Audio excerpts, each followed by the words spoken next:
بسم اللہ الرحمن الرحیم۔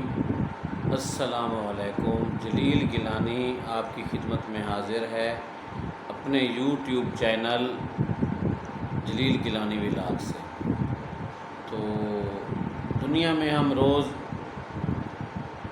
بلکہ پوری یوٹیوب پر لوگ بناتے رہتے ہیں ولاگ، لیکن جو ہمارا اصل مقصد ہے اور ہمارا جو اصل عقیدہ ہے تو اس پر ہم نے کبھی کوئی ویڈیو نہیں بنائی۔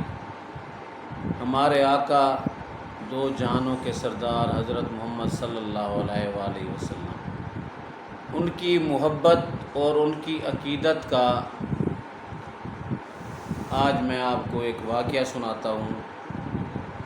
عرب میں ہمارے ایک بہت بڑے نامور اور بہت ہی حضور پاک صلی اللہ علیہ وسلم کے پیارے حکمران نور الدین زنگی گزرے ہیں۔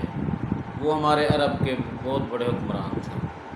تو وہ دمشق میں شام میں رہتے تھے، پورے عرب پر ان کی حکومت تھی۔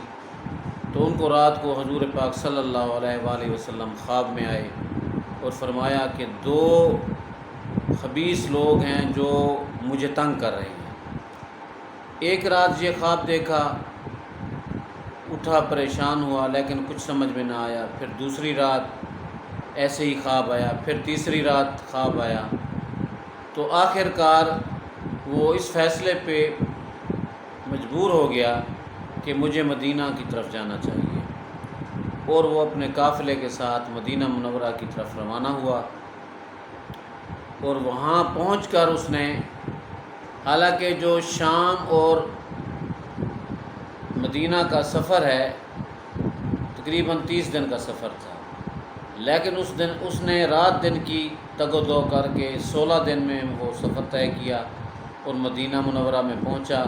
اور یہاں آ کر اس نے جو وہاں کا مدینہ کا حکمران تھا اس کو کہا کہ میری طرف سے آپ پورے مدینے والوں کو دعوت دیں، اور یہ دعوت عام ہے، ہر بندہ آ کر دعوت کھائے۔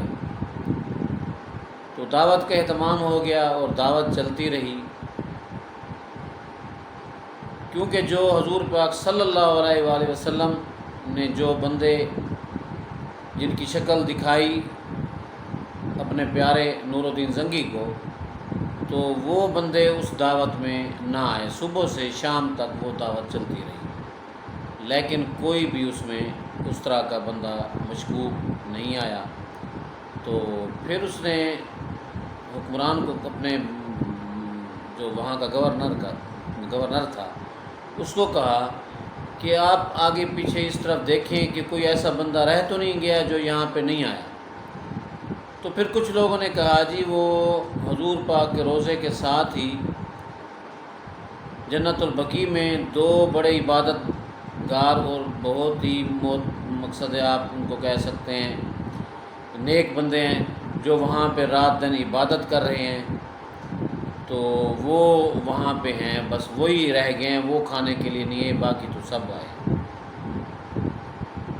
تو نور الدین زنگی کو شک پڑ گیا کہ شاید وہی دو لوگ نہ ہوں، تو ان کو بلایا گیا دعوت پہ۔ جب وہ دعوت پہ آئے تو نور الدین زنگی نے ان کو پہچان لیا، کیونکہ ہمارے آقا صلی اللہ علیہ وآلہ وسلم کا جو اشارہ تھا وہ ان دو لوگوں کی طرف تھا۔ تو اس کے بعد جا کر ان کی جو جگہ تھی اس کو دیکھا گیا، جہاں انہوں نے اپنا پڑاؤ ڈالا ہوا تھا، اوپر صفیں وغیرہ ڈالی ہوئی تھی۔ وہاں سے انہوں نے دیکھا تو نیچے سے ایک سرنگ جا رہی تھی۔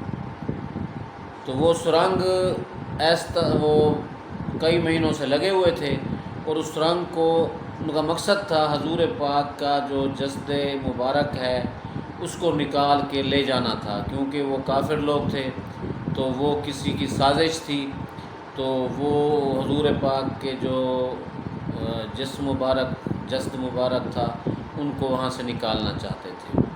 تو آپ نے ان کو، نور الدین زنگی نے گرفتار کیا۔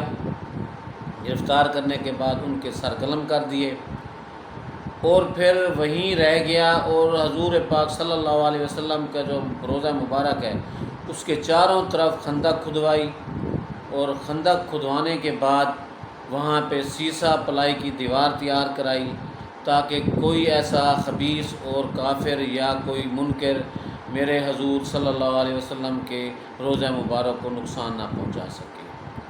یہ تھا ہمارے مسلمانوں کا عقیدہ، یہ تھا ہمارے مسلمانوں کا پیار، یہ اس وقت کے حکمران تھے۔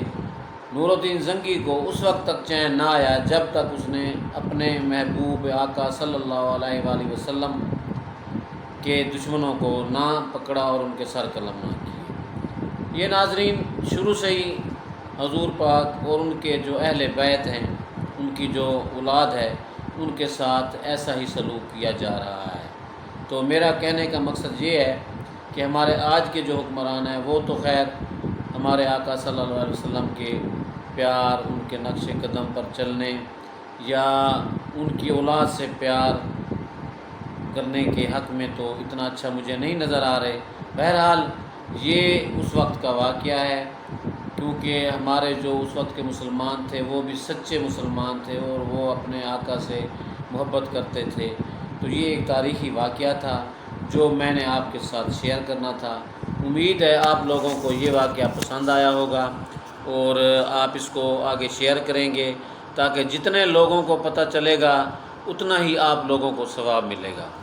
تو جلیل گیلانی آپ سے اجازت چاہتا ہے اور جاتے جاتے آپ سے ریکویسٹ کہ جلیل گیلانی ولاگ کو شیئر کریں، ان کو کمنٹ کریں اور اپنے دوستوں کو کہیں کہ اس پر آئیں، وزٹ کریں۔